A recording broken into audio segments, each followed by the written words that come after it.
Good morning, all of you. Thank you for joining here. It's really our pleasure to have you all here. And in my today's presentation, I would be covering who we are, what is our expertise, how we are different from others, some case stories, hydraulic instrumentation tubing, and a local footprint what we have. We discuss on that. And I would like to keep this interactions, it's not just one way I keep on talking. I would like you to, interact with me and please support me here so that, everybody will get benefited of this. This happened.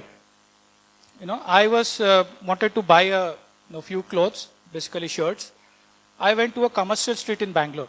If somebody knows about Bangalore, commercial street is a place where you have number of shops next to each other. And I went to one shop and I said, I need a shirt. And then the guy there took around 15, 20 shirts and put it in front of me and asked me to choose. And I got confused. Then I thought, okay, this is not the right shop. Then I did not purchase anything.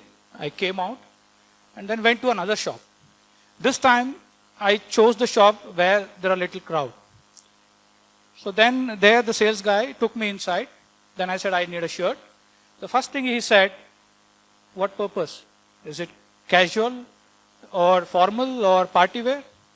Then further he went on, do you want full sleeve, half sleeve, with pocket, without pocket, with wrinkles or without wrinkles, easy to iron? And I got amazed. Then I explained him what I want and he helped me in choosing the right color. So what is he doing here? He is trying to provide me a solution rather than just sell what he has. Similarly, at Alleima, we are not just a product supplier, we are a solution provider. So we would like to interact with our customers, understand their problems, and provide a material solution. That is what we do, and that is where we differentiate ourselves with others in the market.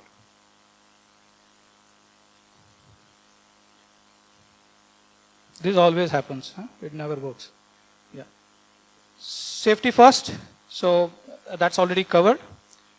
At Alleima, we have 3 divisions in the sense the product offering. One is primary products, where we manufacture billets and bars, tube, seamless tubes, where we are from, and within this tube, we have nuclear division, oil and gas, core and standard, and specialty.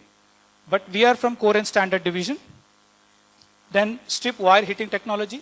This is another division where we manufacture stainless steel strips as well as heating solutions.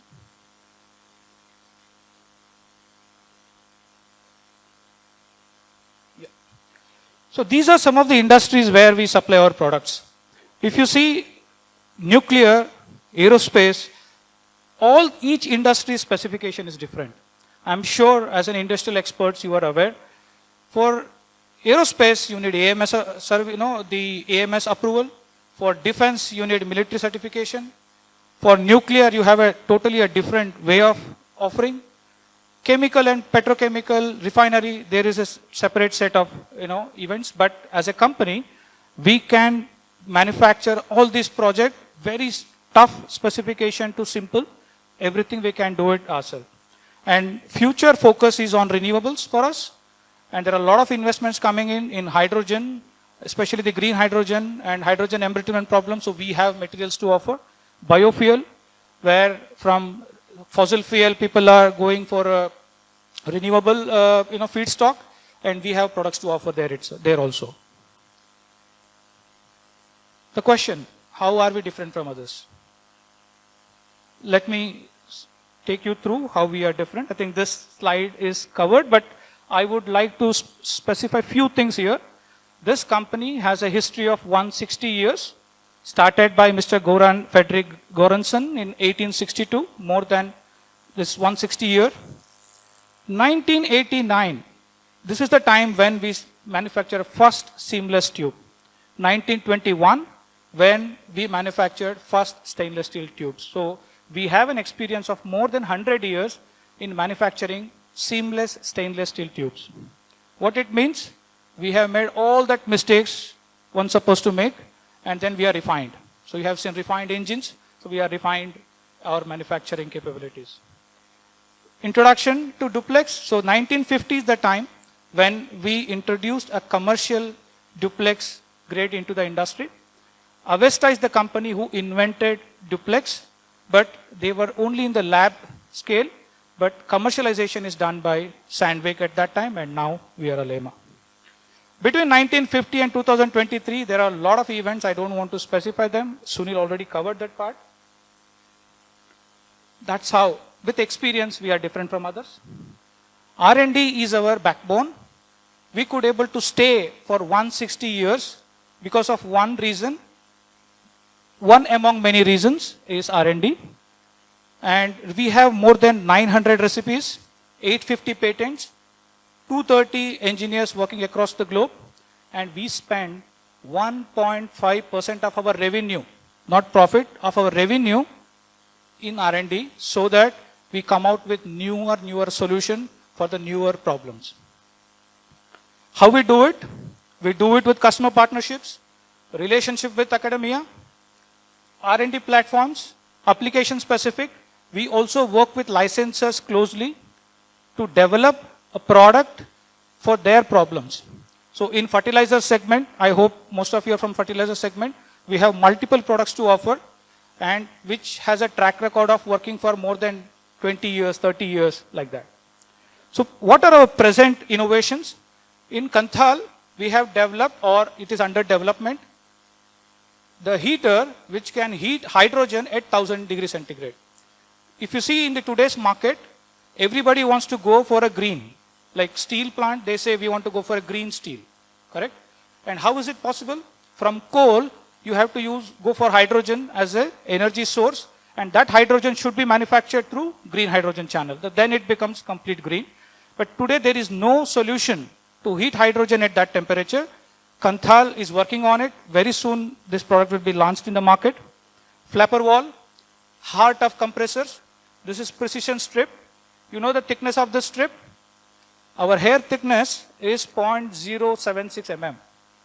And this is thickness of the strip. So this is highly precision strip, but it has to operate thousands of times in a minute in a compressor. This is a wall which operates, inside the compressor, and nowadays you see in a refrigerator when you want to buy, they say 10 years warranty.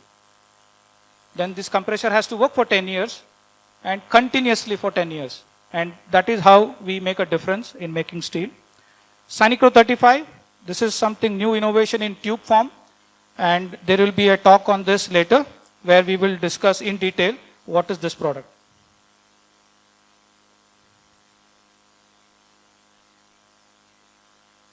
Yeah. R&D is our differentiation. How else we are different? In a market, if you see the tube suppliers, you will find 3 or 4 varieties. One who has got integrated mill, right from melting to the finished product manufacture. That is where we are from. We have an integrated mill. So melting to the finished products, we control everything. There is another set of suppliers who would buy bars and do hot extrusion or hot piercing and produce tube. And third variety, who buy directly hollow bar and then just do the cold processing and then supply. And the fourth variety is a trader who buy and sell. So what is that advantage for customers like you to buy from a company who has got an integrated mill? Is reliability, traceability, and consistency in the quality. These are the 3 major benefits you get when you prefer a party like us who has got melting to the finished products. Can somebody tell me which is complicated to manufacture in these 2? Second one? Correct? Yeah. There is no trick here. Second one is complicated.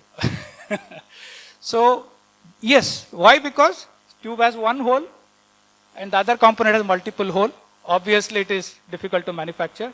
But what if I say, manufacturing a good quality seamless stainless steel tube has got technology on its own and equipment and control.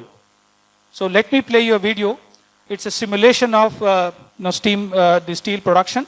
I hope you enjoy this video. Video, please.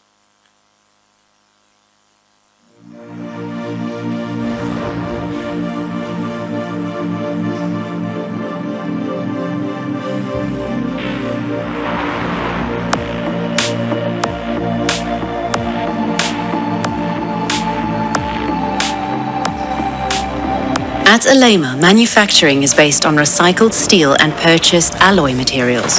We buy high-quality scrap only from certified suppliers. The raw material is analyzed and any harmful ingredients are carefully removed. The scrap is melted at 1,600 degrees Celsius in an electric arc furnace. In the argon-oxygen decarburization vessel, carbon content is reduced to stainless steel levels.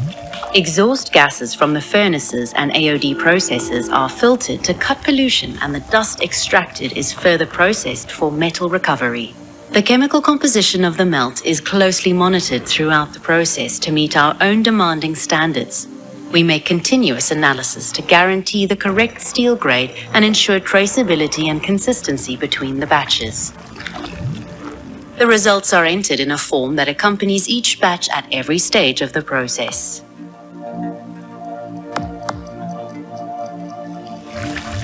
After pre-rolling of continuous cast material or ingots in the blooming mill, billets are transported to a heating furnace to be reheated to the correct rolling temperature.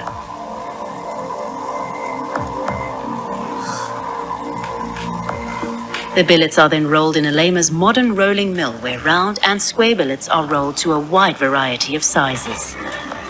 The new mill provides quick product dimension changeover, short lead times, energy savings, and excellent product quality. The mill is integrated with the blooming mill to form one continuous production line. Billets and bars are rolled to finished size in 1 to 6 passes. All these are 100% recycled. You can see the mark there.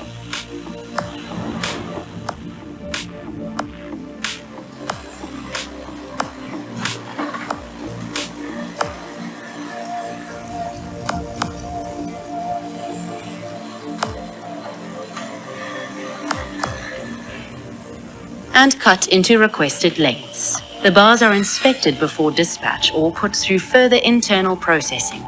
Full traceability is maintained throughout the manufacturing process. Before the bar steel is used for tube manufacturing, its chemical composition is confirmed in a spectrometer test. So to prepare extrusion billets, the bars are peel-turned, this becomes a raw material and comes to India. And deep bored. Please remember this process, important one. I'll talk about it later. The extrusion billet is heated to about 1,200 degrees Celsius.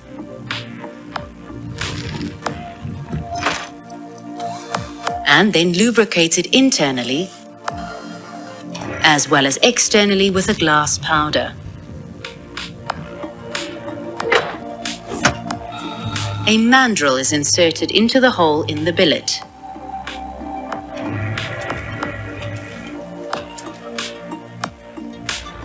When extrusion begins, the billet is pressed out between the die and the mandrel,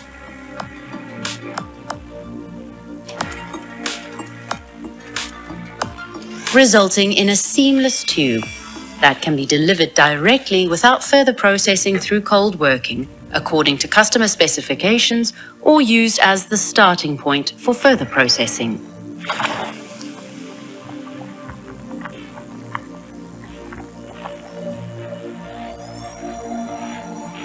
The extruded tubes are rapidly straightened and pickled in acid to remove glass and metal oxides. After deburring, dimensional checking, and inspection, the tubes are ready for final production. Following visual inspection and X-ray spectrometry, the tubes pass through the pilger mills to re-establish material structure and hardness. The tubes are then heat-treated in an annealing process.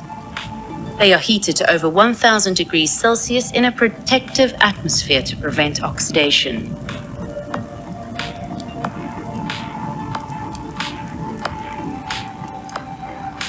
and then rapidly cooled to about 300 degrees Celsius.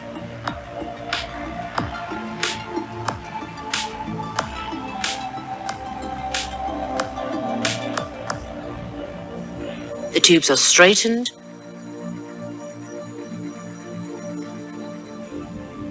polished, and thoroughly cleaned.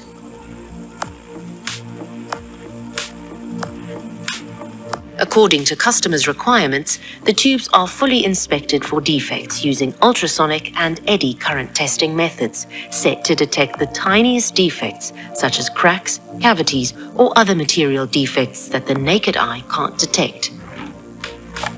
Their dimensions are verified and they are also checked to ensure they are free of intermetallic phases. This is followed by visual inspection. The destructive testing stage includes flaring, flattening, and tensile strength tests. Corrosion and microstructure properties are also verified. Such tests are crucial to ensure the material meets customer specifications. The tubes are stored in Alleima's fully automatic stockroom, from where they are eventually selected, packed, and loaded onto trucks for further distribution to their final destination.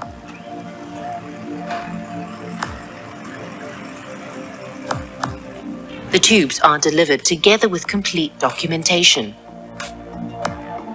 Alleima has now fulfilled its commitment to deliver stainless steel tubes of superior quality.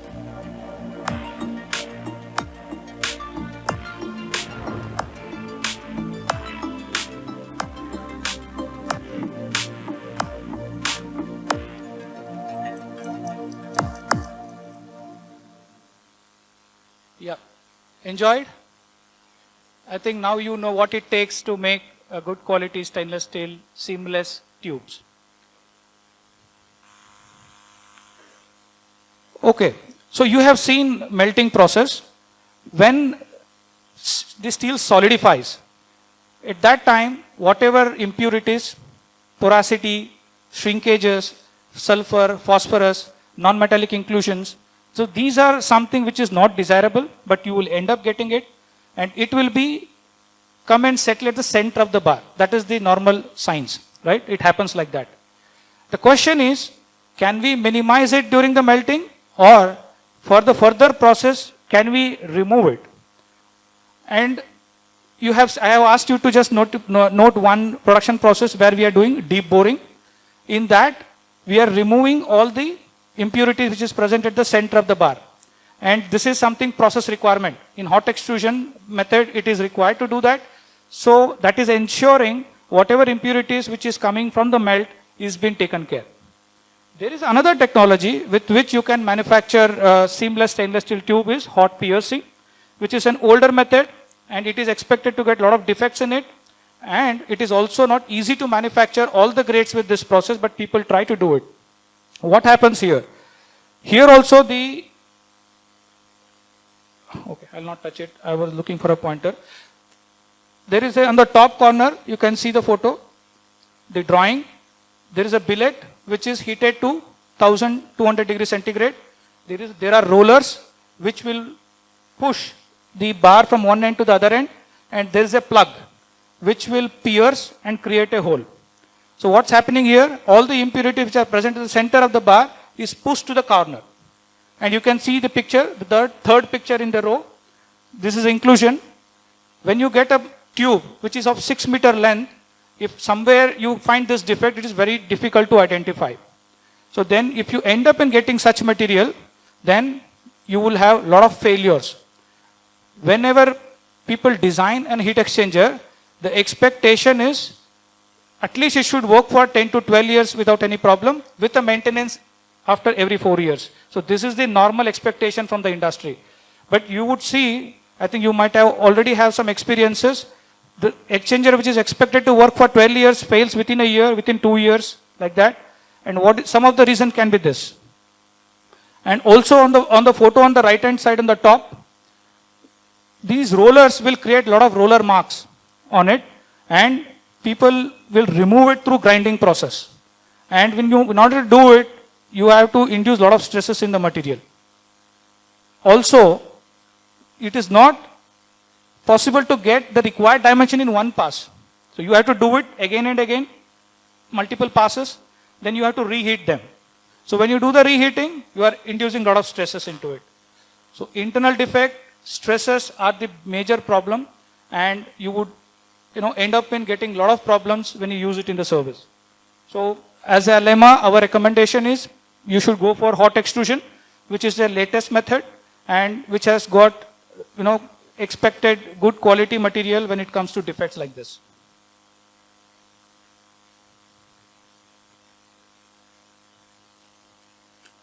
So that's about tube technology. Now we talk about, I think sir has asked some questions. Some of them are covered in these slides also. What are those points which are important to capture in the quality control? Which are the stages where we try to control the quality of the material? I will explain it with certain case stories.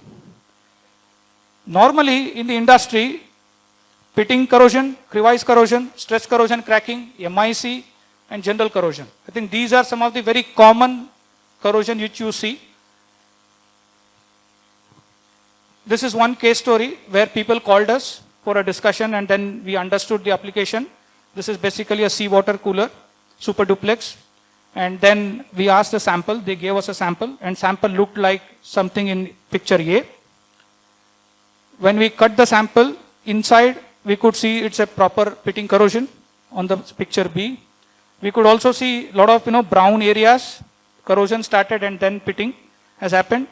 And also we could see a lot of under deposit. Can be silt which is coming from the seawater.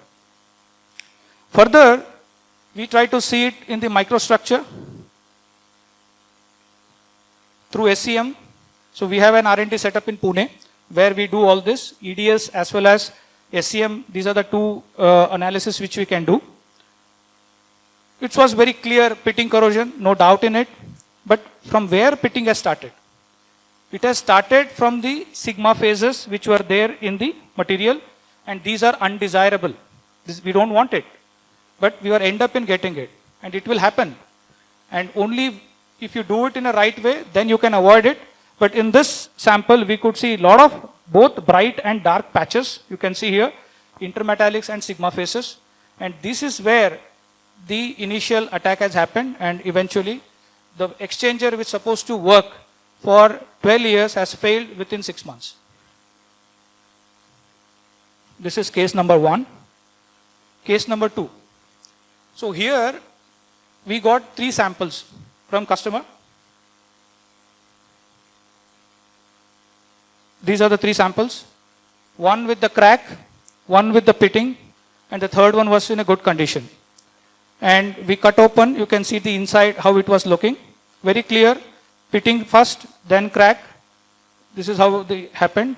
And here also, we could see a lot of sigma phases, which is again undesirable.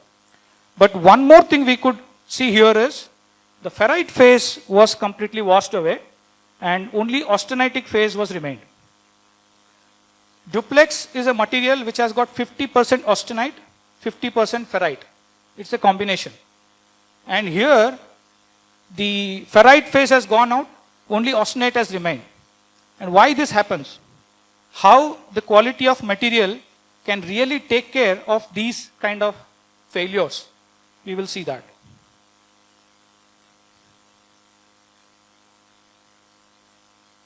I think I'll get my finger pain today. Yeah. For example, we take duplex as a grade for a discussion. In duplex, there are 2 different varieties. One is 31803 and one is 32205. I think majority of the big companies specify 32205, but in industry people still prefer 31803. What is the difference chemically? Chromium, it has minimum 22% in 2205. Moly, 3% minimum. Nitrogen, minimum 0.14.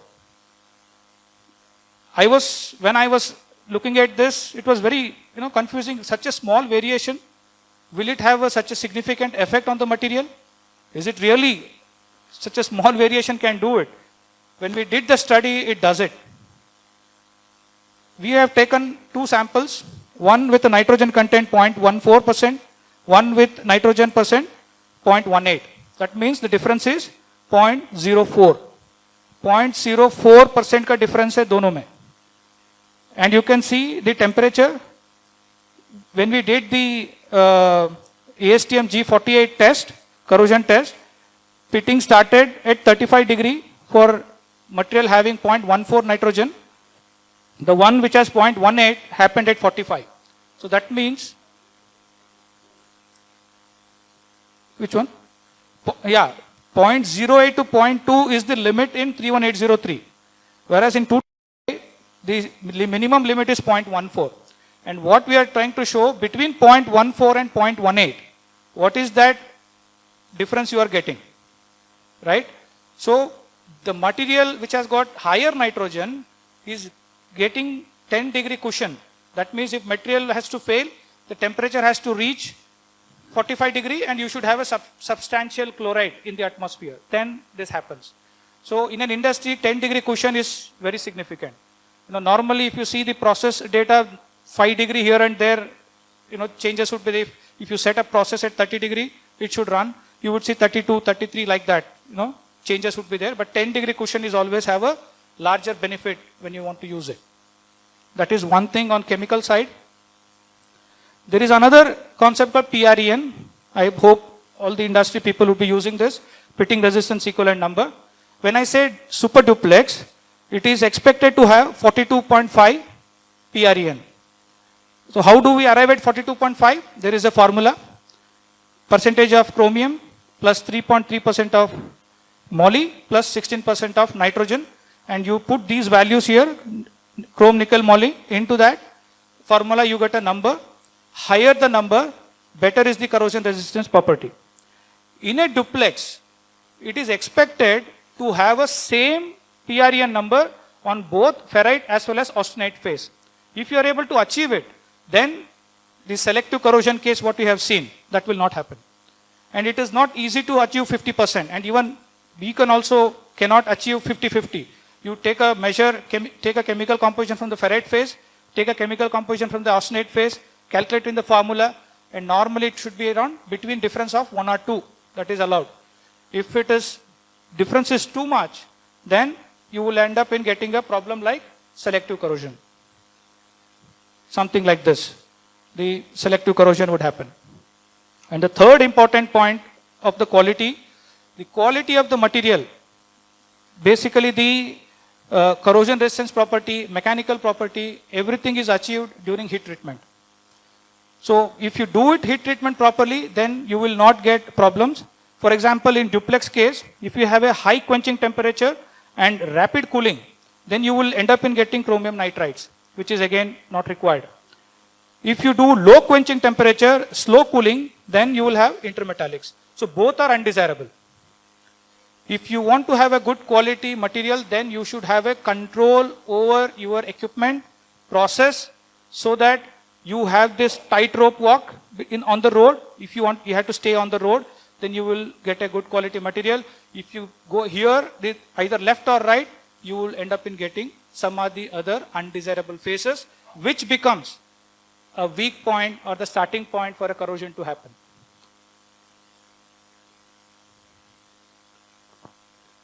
When you know all this, then you would be able to control it.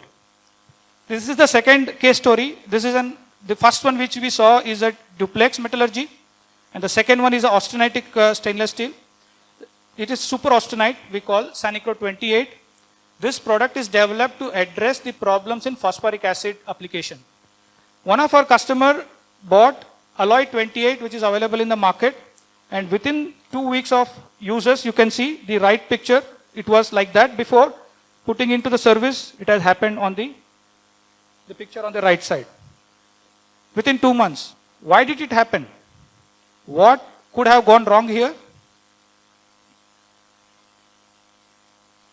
Maybe raw material quality is a problem. Maybe chemical composition on the lower side of the bandwidth. Improper heat treatment. Lack of know on the grade itself. Manufacturing process, they don't have proper control. Reasons can be anything. But what as a user, you will end up is in getting premature failures, production loss, revenue loss, maintenance activity, sleepless nights. This is what happens when you choose a wrong material in a application. So just to compare between alloy 28 and Sunicro 28, what is the difference we create? In Sunicro 28, we maintain minimum 31% nickel. The ASTM standard gives a bandwidth of 28 to 32. You keep it at 28 or you keep it at 32. Both get qualified as SAN 28 or alloy 28. But what is that optimum level where you should keep? That comes with experience. So we have understood over a period of time that keeping chemical composition at a certain level will have a significant effect on the application.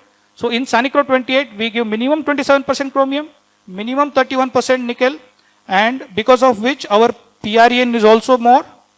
Alloy 28 is 36, whereas it is 39, expected to perform better in pitting corrosion. And more important, you see the impurities, phosphorus and sulfur, which end up in getting, but we try to keep it as low as possible so that the cleanliness in the matrix make a lot of difference. And this is how we could able to manufacture a better quality material which can work for long duration. And as a practice, as a company, any grade you take, we do it this way. We understand what is the optimum level of chemical composition and we try to keep it at minimum levels where the product is expected to perform much better.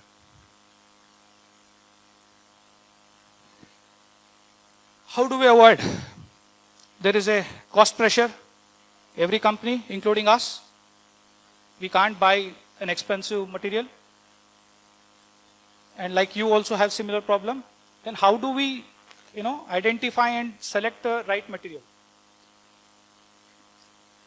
If you want to buy a car, for example, you send an inquiry that I would like to buy a car. How many offers you would get? Maybe 100. The moment you say, I want a car with sedan level, then hatchback will go, SUV will go. Correct? Only sedan vehicles are there.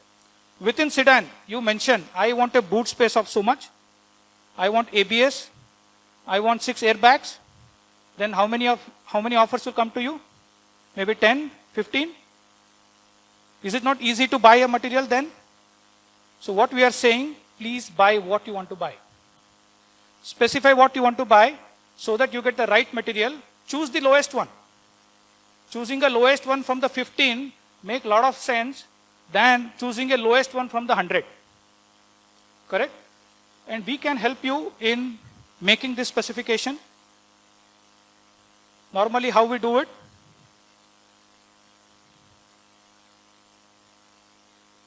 Yeah. For ASTM, the austenite, there are different tests. For duplex, there are different tests. Ask your supplier to go through this test and qualify or certify their material before it comes to you. ASTM 1016 eddy current test, PMI test, hardness value, surface roughness value, there is no limit. Depending on the grade, depending on the application, what is required, you can specify, then you get the right material at a right price.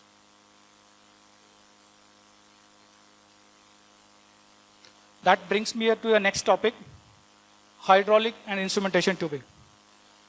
Till now we talked about majorly on heat exchanger tubes. Today's topic is also on heat exchanger, but I would like to give you a glimpse of hydraulic instrumentation because these two are totally different products. In heat exchanger you have 100 grades. In instrumentation 95% of the time one grade, which is 316L. Looks very simple and easy, but for hydraulic instrumentation the requirement is totally different. What are those aspects which we give importance while manufacturing HNI tube are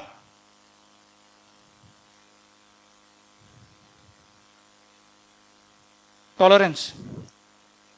There is a ASTM standard, guiding standard, where it recommends OD tolerance should be plus or minus 0.13, whereas we provide plus or minus 0.08. If it is OLAT, then standard talks about 0.26 plus or minus, but we provide 0.13 on a tolerance side. Chemical composition, I've already explained. We try to keep all important alloys at the higher side. so that you get a better PREN number. Surface roughness value. These tubes are used along with fittings, unions, connectors. These are not welded. So it should cooperate for the mating part. Then only you will get a leak-proof joint. Otherwise, you will end up in getting a lot of leakages. So surface roughness value both on the ID and OD, we maintain less than 1 microns, which is very important for swaging action. Cleaning, very important because during manufacturing, we use a lot of coolants, oil, grease, etc. These things should be removed before it reaches you. Also, there is a lot of cutting operation. There are small burrs which are present. Imagine a burr, metal burr inside the tube which operates at 200 bar pressure. It acts like a bullet. And it will spoil all the mating parts, valves, etc. Everything will get spoiled. So there is a video after this where it is very clearly mentioned how this 9 stages of cleaning happens. Hardness. I have a question here. In a train and a track, whether track should be harder or a train wheel should be harder? Can somebody answer me? Whether track should be harder or the train wheel should be harder? Sorry? Track, wheel should be harder. Please give me a big round of applause. Answer is correct. Just imagine, instead of making wheel harder, you make a track harder. The moment from Bharuch, you go to Mumbai, there won't be wheel at all. Wheel will be consumed. So, wheel should be harder, track should be softer. Similarly, in H&I tube, both fitting and tube, ASTM 269 says, maintain less than 90 HRB. But if you keep it both at the same level, then biting will not happen. If the fitting doesn't bite properly, then leakages will happen. So we have a practice giving less than 80 HRB hardness, which is easy to bend. Also, it fits well when you use fittings and you have a leak-proof joint. So what we are saying in this whole thing is, we set a standard within the standard. There is a guidance given by ASTM, ASME, but within that, what is that optimum level in terms of chemical composition, mechanical property, corrosion resistance property, surface roughness value, hardness, etc. should be maintained, that we do. And that is why our product is expected to perform for a longer duration. Please play a video.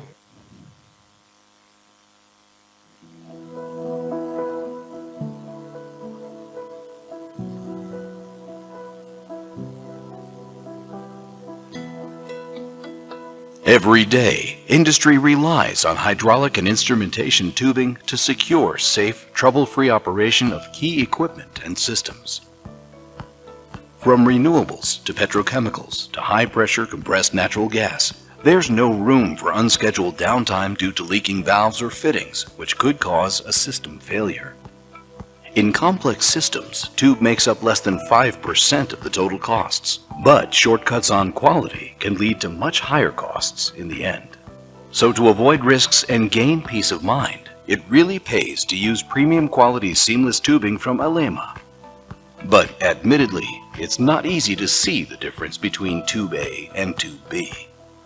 Tube A here is a high-quality grade from Alleima, produced with 83% recycled steel in a sustainable process refined over 160 years. But even Tube A can get lost in the mix, since many grades meet the standards for ASTM, ASME, ISO, and so on, even if only barely. At Alleima, we don't settle for good enough. We always strive to set the standard within the standard to make sure you get the highest quality.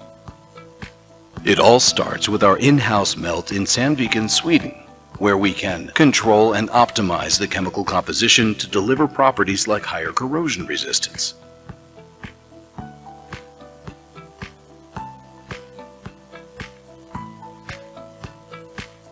Here, you can see how Alleima 3R60 tube, for example, offers superior corrosion resistance compared to the standard 316 or 316L grades, achieving a PRE of 27 versus the international minimum of just 23, thanks to ensuring the optimal chemistry of chrome, nickel, and molybdenum.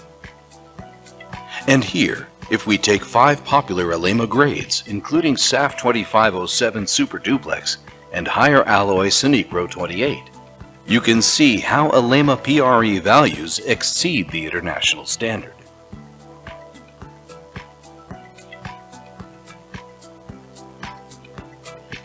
In our finishing operations, we take extensive measures to ensure you always get ultra-clean hydraulic instrumentation tubing.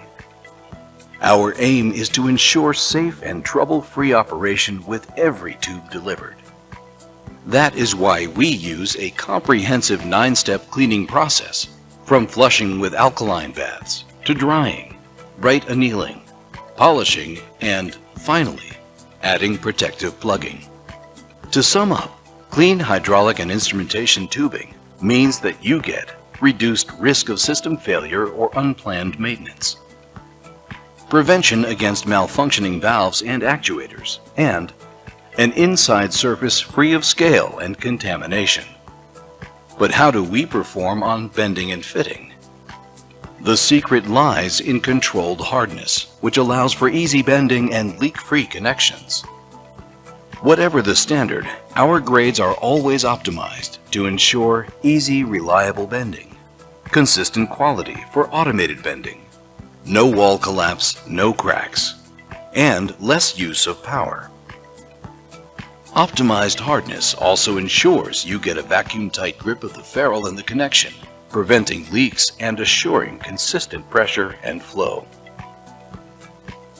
Consistent ovality and tight tolerances set Alleima tubing apart and help prevent the risk of leaks.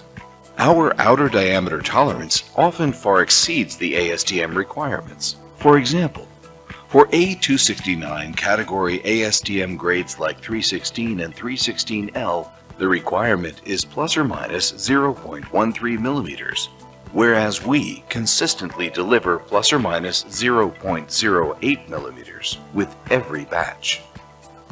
Naturally, a key benefit of our tight dimensional tolerance is a perfect leak-free connection.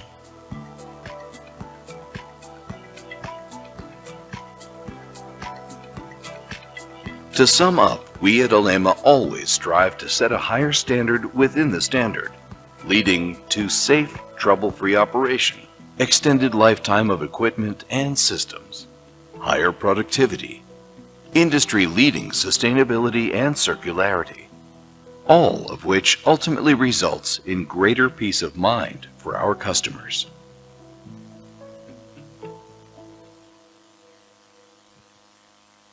Yeah, that's about HNI tube. So that brings me to the last part of my presentation, which is local manufacturing. What is our capability in India? These are different locations where we manufacture our products, right from Sweden, Germany, Czech Republic, China, India, and US. So idea is to be closer to the market, having a better reach to the customer. In India, we started 1989. We taken over Choksi tubes, and then there is a series of events. I would like not go through all of them, but recently in 2023 we have added hydraulic instrumentation line in India. Earlier we used to import it from Sweden and China. Now we can make in India. Second, our heat exchanger tubes capacities also we are increasing, and again it is manufactured in India. There is a pipes and hollows manufactured in India. This is our capability. OD is around 65 mm, hot finish up to minimum is 30 mm, cold finish is 50.8, 6 mm minimum. Pipe 2 inch is the maximum we can do here. When it comes to wall thickness, in a hot finish 15 mm maximum and 2.77 minimum. Cold finish 5% maximum and 0.89 mm minimum. So in the lengthwise, we can manufacture 15 meters long or 3 meters long, anything is possible. And today, total we have 15,500 metric ton capacity. These are some of the grades what we manufacture, right from high nickel grades, C276, 625, alloy 600, alloy 200, caustic soda, 825, 600, all of them we make in India. Duplex, all lean duplex, duplex, hyper duplex, super duplex, all of them. For high temperature, that means a temperature starting from 500 degrees up to 1200 degrees. We have different products to offer. So if you have any problem in high temperature area, sulfidation, carburization, nitridation, whatever it is, we have at least 10 different grades to offer in that area. So please reach out to us. And when it comes to problem specific solution, we have a fever, take a paracetamol, correct? Similarly, nitric acid, it is alloy 2RE10, Alleima 2RE10, LNG vaporizer, Sanicro 35, Sanicro 28, phosphoric acid, SX, concentrated sulfuric acid, boiler tube, Sanicro 25, high temperature, 253, 353, bimetallic tube, composite tubes. If there is a particular problem, we have a particular solution to it. U-bend is also possible, and also pigtails are possible. We have a display outside, you can see it. So any kind of bending in-house we have, we can do that. And finally, the hydraulic instrumentation from 6 mm to 25.4 mm, 0.8 to 3 mm is the wall thickness. So this is also possible from India. At last, I narrated a story that we provide solution. What we provide is we can do failure analysis. If you have any problem, if you want to understand the root cause of the problem, we can collect the sample and do it at our lab in Pune. Also, we can take help from our R&D in Sweden. The one good thing is this company is there for so long and working globally. So we have a lot of databases, lot of references. It is easy to cross-check if something similar problem is there elsewhere, and that would give you a comprehensive, result or the area to work on. If you want any coupons or if you want any tube samples to be tested before you do the material change, or you are developing some new molecule where you would like to see whether which material is going to work, if you need such services, we can do it. And also with our R&D's help, we can support you in decision making when it comes to material selection. So these are some of the value addition we do. Like I said earlier, please buy what you want to buy. Don't buy something which is available. With that, I'll end my presentation. Thank you so much for your patient hearing. Thank you. And you can contact me or Swapnil. We are responsible for chemical segment. For any further questions or if you would like to set any meetings, please do contact us.